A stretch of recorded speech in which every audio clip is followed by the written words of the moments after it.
Hello students, welcome to Dream Classes. आज आपका biology का लाइव टेस्ट शुरू होने वाला है। आप लोग इस लाइव सेशन को ज्वाइन करना ना भूलेंगे, क्योंकि एग्जामिनेशन का हमारा जो काउंट डाउन है लगभग चरम सीमा में पहुंच चुका है। तो चलिए, आज की लाइव सेशन की शुरुआत हम बायोलॉजी के धमाकेदार क्वेश्चन से करते हैं। और कहता है, इनमें से कौन सा भाग अगुणित है? डिम्ब, युग्मनज, अध्यावरण, new cells. Which one of these is haploid, ovum, zygote, integument और न्यूसेलस? ठीक है, तो ये क्वेश्चन मुझे काफ़ी अच्छा क्वेश्चन लग रहा है। ठीक है, और ये सब क्वेश्चन जो है हमारा सिलेक्टेड क्वेश्चन है, और ये आपके लिए काफ़ी वीवीआई साबित हो सकता है। तो आप लोग इस लाइव सेशन में जुड़ना ना भूलिएगा, और इस वीडियो को स्टार्ट से एंड तक देखिएगा। ठीक है, तो चलिए चलते हैं। हम आज का सेशन की शुरुआत हम करते हैं धमाकेदार अंदाज में।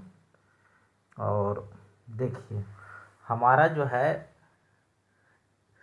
जितने भी टीचर्स हमारे ड्रीम क्लासेज में जुड़े हुए हैं, और सभी का सिलेक्टेड क्वेश्चन है, चाहे बायोलॉजी का हो, चाहे केमिस्ट्री का हो, चाहे मैथ का हो, चाहे फिजिक्स का हो।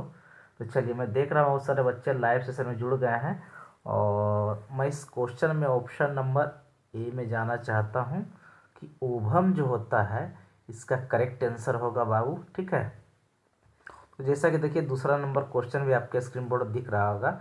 एक एलील है किसी गुण के जीनों की पूर्ण संख्या, ख गुणसूत्रों पर जीनों की पूर्ण संख्या, और ग जीनों के वैकल्पिक प्रकार, विशेषताओं के वैकल्पिक प्रकार। यानी कहता an allele is the total number of genes for a trait, total number of genes of chrome, alternative forms of gene, alternative forms of character.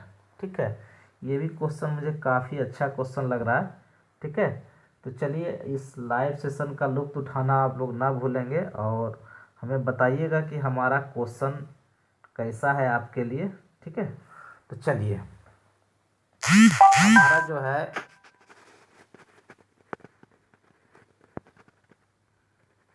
Live session की शुरुआत जो है हम धमाकेदार अंदाज से करते हैं। और ये हमारा क्वेश्चन नंबर दूसरा आपके स्क्रीन बोर्ड पे जल्दी आ गया, और इस क्वेश्चन का आंसर मैं देख रहा हूँ बहुत सारे बच्चे आंसर करना शुरू भी कर दिए हैं।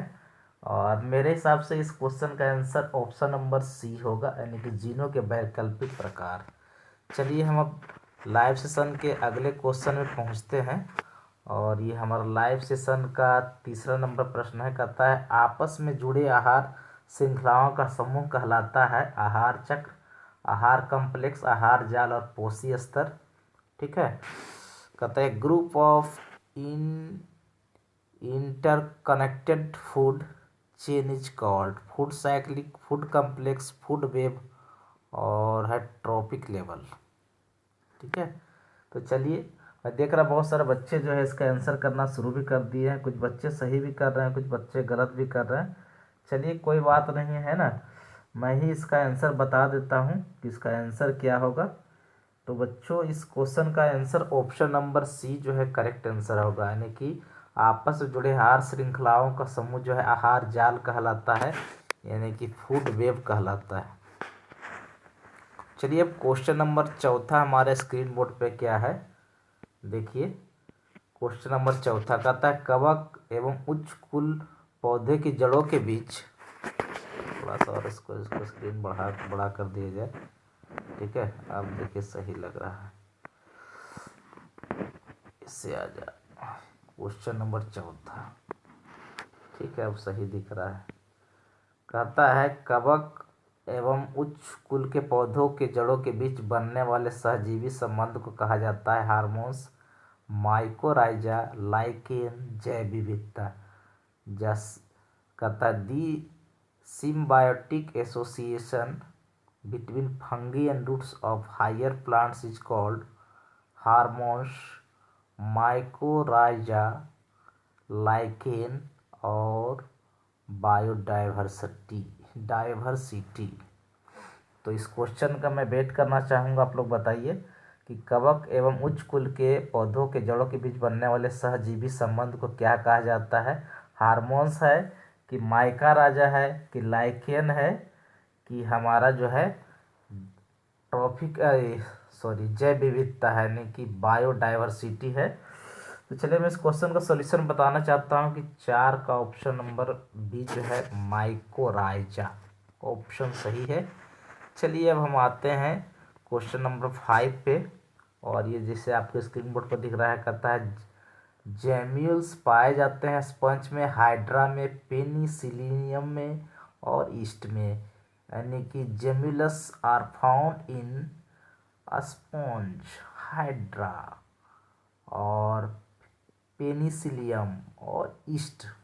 ठीक है, तो चलिए मैं देख रहा हूँ बहुत सारे बच्चे जो है, कुछ बच्चे सही भी कर रहे हैं, कुछ बच्चे गलत भी कर रहे हैं, और मैं देख रहा हूँ कि अब बच्चे सेंसिटिव हो गए हैं, और बहुत सारे बच्चे जो है 40% ए ऑप्शन कर रहे हैं, sponge option number A correct answer है। चलिए अब लाइव सेशन को आगे बढ़ाते हैं, और जैसा कि देखिए हमारे आपके स्क्रीन बोर्ड पे दिख रहा होगा, ठीक है, ये क्वेश्चन नंबर 6 है हमारे लाइव सेशन का। कहता है अगर एक सामान्य मनुष्य एक लड़की जो हेमोफीलिया की कैरियर है से शादी करता है, यानी कि कहता है कि if a normal man marriage a girl who is carrier for haemophilia, then उसके सभी पुत्र हीमोफोलिया से ग्रसित होंगे, सभी पुत्रियां हीमोफोलिया से ग्रसित होगी, 75% संतति हीमोफोलिया से ग्रसित होंगी और 50% पुत्र हीमोफोलिया से ग्रसित होंगी। तो चलिए इस क्वेश्चन का सॉल्यूशन बताइए। 6ठा प्रश्न है, ये काफ़ी अच्छा क्वेश्चन है, और मैं देख रहा हूँ बहुत सारे बच्चे जो हैं कंफ्यूज नहीं होइएगा, ये सब अच्छा क्वेश्चन है, और मैं देख रहा हूँ कि बच्चे जो हैं लगभग सही ही आंसर कर रहे हो। ऐसे मेरे हिसाब से ये हमारा ऑप्शन नंबर डी जो है करेक्ट आंसर होगा। ये हमारे बोलने का तरीका होता है कि मेरे हिसाब से, थोड़ा रुकिए, थोड़ा आप लोग वेट कीजिए, ऐसा नहीं कि हम लोग कुछ जानकारी नहीं होती है, ठीक है। चलिए अब लाइव सेशन का 7वां प्रश्न आपके स्क्रीन बोर्ड पे है। कहता है एक आहार श्रृंखला में शाकाहारी है, बताइए प्राथमिक उत्पाद, प्राथमिक उपभोक्ता, द्वितीय उपभोक्ता, ठीक है, और ये कहता है अपघटक। In a food chain herbivores are primary producers, primary consumers, secondary consumers और डेकोकम्पोजर्स, ठीक है, डीकम्पोजर्स लिखा हुआ है, डीकम्पोजर से देख लीजिए, ठीक है, डीकम्पोजर से, ठीक। तो चलिए इस क्वेश्चन का आप लोग जवाब दीजिए कि एक आहार श्रृंखला में शाकाहारी होता है हमारा क्या होता है, जरिए बताइए आप लोग, फिर मैं इस क्वेश्चन का सॉल्यूशन करना चाहूँगा, और मुझे काफ़ी अच्छा लग रहा है इस सेशन में आप लोग से जुड़कर। तो ये क्वेश्चन नंबर हमारा 7वां है, और 7 का मैं देख रहा हूँ बहुत सारे बच्चे 30% बच्चे बी ऑप्शन के साथ जा रहे हैं, तो ये बी ऑप्शन ही करेक्ट आंसर होगा। चलिए अब क्वेश्चन नंबर 8वां जो है हमारे स्क्रीन बोर्ड पे ये भी दिख गया, जल्दी आ गया। कहता है इनमें से कौन सा जैव उर्वरक धान के खेत में उपयोग होता है, जीवाणु, ईस्ट, साइनोबैक्टीरिया और कवक। अच्छा क्वेश्चन है यार, मुझे तो काफ़ी अच्छा लग रहा है, मैं इंटरेस्टेड हूँ इस क्वेश्चन से। इनमें से कौन सा जैव उर्वरक धान के खेत में उपयोग होता है, जीवाणु, ईस्ट, साइनोबैक्टीरिया और कवक। 8वां प्रश्न है इस सेशन का, और मैं देख रहा हूँ कि कुछ बच्चे जो है ना ऑप्शन शायद कंफ्यूज कर रहे हैं, ठीक है, मैं ही बता देता हूँ, option number C correct answer होगा। चलिए अब आइए हम क्वेश्चन नंबर 9 की ओर बढ़ते हैं, और ये क्वेश्चन नंबर हमारा 9 जो है आपके स्क्रीन बोर्ड पर देखिए क्या है। कहता है इनमें से किस पौधों में क्लीस्टोगैमी पाया जाता है, धतुरा में, पेटूनिया में, कॉमेलिना में और ग्लैडियोलस में। धतुरा, पेटूनिया, कोमोलिना, ग्लेडियोलस। चलिए बताइए, मैं वेट करता हूँ इस क्वेश्चन में आप लोग का। आप लोग हमेशा कमेंट बॉक्स में लिखते हैं कि सर आप खाली मैथ फिजिक्स केमिस्ट्री का लाइव टेस्ट लेते हैं। चलिए आज आपका बायो का भी लाइव टेस्ट ले लिया जाए, मैं ये सोच रहा था कल ही। ठीक है, तो चलिए इस क्वेश्चन नंबर 9 का ऑप्शन नंबर सी जो है करेक्ट आंसर है, कौमेलिना। अब क्या है देखिए, आपके स्क्रीन बोर्ड पर दिख गया क्वेश्चन नंबर 10वां। कहता है डीएनए का वह भाग जो अपना स्थान बदलता रहता है, सिस्टोन, ट्रांसपोजॉन्स, इक्सॉन, इंट्रॉन। डीएनए की आप लोग ने पढ़ाई की होगी। डीएनए आरएनए के बारे में हमारा काफ़ी पढ़ना है, और ये हमारा केमिस्ट्री में कुछ पोर्शन पढ़ना है, बायोमोलिकुल्स में, और ये हमारा बायोलॉजी में भी पढ़ना है। चलिए बताइए, मैं वेट कर रहा हूँ आप लोग का कि 10 नंबर का आंसर क्या होगा। चलिए मैं ही बता देता हूँ, ट्रांसपोजॉन्स जो है इस क्वेश्चन का आंसर होगा बच्चों। अब देखिए ये क्वेश्चन भी काफ़ी अच्छा लग रहा है यार, काफ़ी दर्दनाक क्वेश्चन भी है। क्वेश्चन नंबर 11 कहता है एक पारिस्थितिकी तंत्र के जैविक कारक हैं केवल उत्पादक, केवल उपभोक्ता, केवल अपघटनकर्ता, और तीसरा में कहता है उत्पादक, उपभोक्ता और अपघटनकर्ता, यानी biotic components of ecosystem include. ये हमारा 11th क्वेश्चन है ना हमारे सेशन का। और producers only, consumers only, decomposers only, और प्रोड्यूसर्स, कंपोजर्स एंड डीकम्पोजर्स, यानी कि इसमें सभी लग रहा है। ठीक है, चलिए देख रहा हूँ कि बच्चे काफ़ी मात्रा में लाइव सेशन में जुड़ चुके हैं हमारे साथ, और इस क्वेश्चन का आंसर धमाकेदार अंदाज में दे रहे हैं। आप लोग साथ जुड़ने पर काफ़ी मज़ा आता है और कुछ हमें भी सीखने को मिलता है। चलिए मैं ऑप्शन नंबर डी इसका आंसर करता हूँ। चलिए अब 12वां नंबर प्रश्न आपके स्क्रीन बोर्ड पे है, ये भी अच्छा क्वेश्चन है जी। कहता है निम्न में से कौन सा बैक्टीरिया दूध को दही में बदलता है, तो पायनी बैक्टीरिया, लैक्टोबैसिलस, और एस्पेक्टोकॉक्स, और बिसल्स। ये तो काफ़ी अच्छा है, मैं जान रहा हूँ कि इस क्वेश्चन के आप लोग जवाब जो है 90% बच्चे दे दोगे यार, क्योंकि ये क्वेश्चन तो आप लोग पढ़े ही होगे, बचपन से पढ़ते आ रहे हैं। ठीक है, ये तो मैं भी बिना पढ़े हुए इसका जवाब दे सकता हूँ। तो करीब 60% बच्चे जो है ऑप्शन नंबर बी के साथ जा रहे हैं। लैक्टोबैसिलस जो होता है बैक्टीरिया दूध को दही में बदल देता है। क्वेश्चन नंबर 13वां, ये आपके स्क्रीन बोर्ड पर कहता है लीची का खाने वाला भाग है एंडोस्पर्म, मेसोकॉर्प, एरील, और पेरिकॉर्प। वाह, इडेबल पार्ट ऑफ लीची, एंडोस्पर्म, मेसोस्कार्प, एरील, और पेरिकॉर्प। क्वेश्चन नंबर 13वां है, देखिए जवाब दीजिए, वेट करता हूँ आप लोग का। 13वां, ये 13 नंबर क्वेश्चन है हमारे स्क्रीन बोर्ड पे, और मैं देख रहा हूँ कि बच्चे अच्छे आंसर कर रहे हैं, कुछ सही भी है कुछ गलत भी है। ऐसे मेरे हिसाब से option number C correct answer होगा। चलिए अब लाइव सेशन का ये 14वां नंबर प्रश्न है आपके स्क्रीन बोर्ड पर। कहता है 64 केडॉन में से कितने एमिनो अम्ल के लिए कोड होते हैं। 64 में 64 की, 64 में 20 की, 61 की, 32। चलिए बता ही दीजिए, है ना, कंफ्यूज नहीं कीजिए हमको। क्वेश्चन नंबर 14वां, 14th, option number C correct answer होगा बच्चों। सबको एकदम पेन पेपर पर नोट करते जाओ, एकदम थका थक एकदम। करता है 15 नंबर, पारिस्थितिकी तंत्र के अंदर ऊर्जा का प्रवाह एक जीव से दूसरे जीव में किस रूप में होता है। Within the ecosystem energy is transferred from organism to organism in form. बताइए, एक जीव से दूसरे जीव में प्रवाह होता है तो क्या होता है। ठीक है, चलिए मैं ही बता देता हूँ यार, काहे तो लोग परेशान हो गए। क्वेश्चन नंबर 15वां जो है हमारे स्क्रीन बोर्ड पे जल्दी आ गया, और कहता है इसका ऑप्शन नंबर सी जो है करेक्ट आंसर होगा। रासायनिक पदार्थ, केमिकल्स जो होता है हमारा पारिस्थितिकी तंत्र के अंदर ऊर्जा का जो प्रवाह होता है एक जीव से दूसरे जीव में, उसमें रसायन पदार्थ का ट्रांसफॉर्मेशन होता है। ये भी यार तो सब बता दोगे, मेरे हिसाब से तो काफ़ी तगड़ा क्वेश्चन है।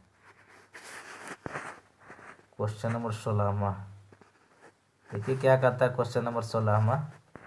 यार 16वां 17वां दोनों आ गया, कोई बात नहीं है। कहता है बैक्टीरिया खोज किसने की थी? पास्चर, कोच, ल्यूवेनहॉक और रॉबर्ट हुक। ये तो जबा जबा पे होना चाहिए, हमारा जीके के लिए क्वेश्चन है, नेक्स्ट जीके के लिए आप लोग इसको देख लो, ठीक है। क्वेश्चन नंबर 16वां, चलिए मैं इसका ऑप्शन करता हूँ सी, ल्यूवेनहॉक।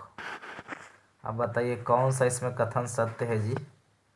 कहता है तुल्य रूपता अभिसारी विकास पर आधारित है। तुल्य रूपता अब सारी विकास, समगतता अभिसारी विकास, इनमें से कोई नहीं, ठीक है। ये भी काफ़ी अच्छा क्वेश्चन है, कोई भी क्वेश्चन यार खराब थोड़े होता है। इसका ऑप्शन नंबर 1 करेक्ट आंसर होगा। चलिए 18वां नंबर प्रश्न जो आपके स्क्रीन बोर्ड पर कहता है किसने कहा था कि जीवन रूपों का विकास अंग के उपयोग और अनुपयोग के कारण हुआ? एल्फ्रेड बॉल्स, डार्विन, लैमार्क और मिलर। क्वेश्चन नंबर 18 एकदम तगड़ा तगड़ा क्वेश्चन है। इसमें मैं देख रहा हूँ बस बच्चे जो है आंसर करना शुरू कर दिए हैं और 20% बच्चे लैमार्क यानी ऑप्शन नंबर सी के साथ जा रहे हैं। मैं भी ऑप्शन नंबर सी के साथ जाना पसंद करूंगा। क्वेश्चन नंबर 19वां आपके स्क्रीन बोर्ड पे है, कहता है कि थॉमस माल्थस के थॉमस माल्थस के कार्य हैं संदिष्ट संदर्भ, पॉपुलेशंस, चयन संदर्भ, विकास प्रक्रम, क ख और दोनों। क्वेश्चन नंबर 19वां हमारे स्क्रीन बोर्ड पे है और इस क्वेश्चन का जवाब देना है धमाकेदार अंदाज में आप लोग को। तो मैं ऑप्शन नंबर 1 के साथ जा रहा हूँ। ये क्वेश्चन नंबर 20वां आपके स्क्रीन बोर्ड पे क्या है देखिए, कहता है शकरकंद तथा आलू उदाहरण है समजातता, तुल्य रूपता, परिजीवता और इनमें से सभी विकास के आधार पर बताने हैं आपको। Based on evolution, sweet potatoes and potatoes आज are examples of homologous, analogous parasites, all of them। थोड़ा हिंदी इसका कठिन वर्ड होता है, इसलिए चिंता नहीं करना है, एकदम लगे रहना है डट के एकदम। मैं देख रहा हूँ 50% बच्चे ऑप्शन नंबर सी के साथ जा रहे हैं, option number C correct answer होगा। चलिए ये तो बता दो यार, है ना। कहता है कि एस मिलर थे एशियन वैज्ञानिक, यूरोपीय वैज्ञानिक, अमेरिकन वैज्ञानिक, भारतीय वैज्ञानिक। एस मिलर 21 मेरे हिसाब से इंडियन तो नहीं है, option number C correct answer है। क्वेश्चन नंबर 22 कहता है प्राकृतिक वर्ण सिद्धांत किसने दिया था? लैमार्क, डार्विन, एल्फ्रेड बॉल्स और इनमें से कोई नहीं। Natural selection theory was proved bye नहीं, सॉरी। क्वेश्चन नंबर 22वां प्रश्न है और इसका ऑप्शन नंबर बी है बच्चों, डार्विन ने सिद्धांत दिया था प्राकृतिक चरण का। अब चलिए ये क्वेश्चन नंबर हमारा 23वां जो है आपके स्क्रीन बोर्ड पे है, कहता है कि समजातीय संरचना वे होते हैं जिनमें शारीरिक संरचना समान लेकिन क्रियाकलाप में समानता भिन्नता, क्रियाकलाप में समानता लेकिन शारीरिक संरचना भिन्नता। और सी जो है शारीरिक संरचना क्रियाकलाप में समानता, शारीरिक संरचना और क्रियाकलाप में भिन्नता। आप लोग को स्क्रीन बोर्ड पर दिख भी रहा होगा क्वेश्चन नंबर 23 और ये है option number A correct answer है। चलिए एक क्वेश्चन नंबर 24वां जो है, कहता निम्नलिखित में कौन ह्यूम मोरल प्रतिरक्षा के लिए जिम्मेदार है? B lymphocytes, T lymphocytes, L lymphocytes और पी लिम्फोसाइट्स। सब लिम्फोसाइट्स का ही टाइप्स लग रहा है। मैं देख रहा हूँ कि 40% बच्चे जो है ऑप्शन नंबर ए कर रहे हैं, तो यही इसका करेक्ट आंसर होगा। चलिए इस लाइव सेशन को आगे बढ़ाया जाए और ये क्वेश्चन नंबर 25वां आपके स्क्रीन बोर्ड पे है, कहता है कोकीन प्राप्त किया जाता है पैपावर सेमिनिफेरम से, अरेका कैटजू से, राउल्फिया सर्पेटाइना और एरिथ्रोजाइलोन कोका से। ये क्वेश्चन नंबर 25वां है हमारे स्क्रीन बोर्ड पे, और ये क्वेश्चन अटपटा टाइप का है। चलिए मैं ही इसका ऑप्शन बता देता हूँ, ऑप्शन नंबर डी जो है करेक्ट आंसर होगा। चलिए इस लाइव सेशन का सेकेंड लास्ट क्वेश्चन है, कहता है अफीम के अत्यधिक प्रयोग से शरीर के वजन में कमी होती है, बांझपन होता है, भोजन अभिरुचि, इनमें से सभी। 26वां नंबर प्रश्न, सब तरह का डिफेक्टिव होता है, option number D correct answer है। ये 27वां नंबर प्रश्न है आपके स्क्रीन बोर्ड पे, कहता है सक्रिय प्रतिरक्षा की खोज की, Robert Koch, Louis Pasteur, Edward Jenner, इनमें से कोई नहीं। सक्रिय प्रतीक्षा, एक्टिव इम्यूनिटी इज डिस्कवर्ड। भाई बताइए बताइए आप लोग जल्दी से फटाफट क्वेश्चन का सॉल्यूशन बताइए। ऑप्शन नंबर बी जो है करेक्ट आंसर होगा, इनमें से कोई नहीं। अब देखिए हमारा स्क्रीन पे आपका क्वेश्चन नंबर 28वां, दवा कितने प्रकार के होते हैं, how many types of drugs are found. 1 2 3 अनेक, 28 दो प्रकार के होते हैं। इस प्रकार से हमने आज बायोलॉजी का कुछ सिलेक्टेड क्वेश्चन देखा, और आप लोग कमेंट करते रहिएगा, कमेंट पढ़ के में बहुत मज़ा आता है। और इसी तरह से आप लोग के साथ में बेस्ट ऑफ लक कहना चाहूँगा कि बच्चों रात्रि पाठशाला फुल पढ़ाई किया करो। तो best of luck, thank you very much. शानदार जानदार ज़बरदस्त।